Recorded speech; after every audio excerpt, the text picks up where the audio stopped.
Hi, I'm Oscar van Deventer and this is the Dutch rings puzzle. I designed it in 1989, so that's quite a while ago, and it was inspired by the Turkish rings puzzles. You know, those puzzle rings that fit around your finger, and when you take them off they scramble, and then you need to put them back together. Well, the same is true for this one, and this is a very recent 3D printed version, but since '89 also a wooden version was made, and actually several people have made several different versions. But one of my customers asked, can you make a 3D print version?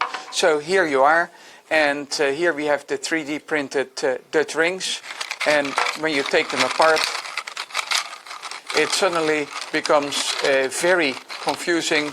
And now how do we get this back together into a nice shape, which it just was. And this was my first experience with puzzle rings, and it's quite a fun puzzle.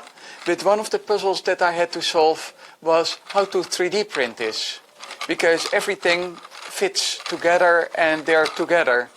So how did I 3D print this? Thank you for watching.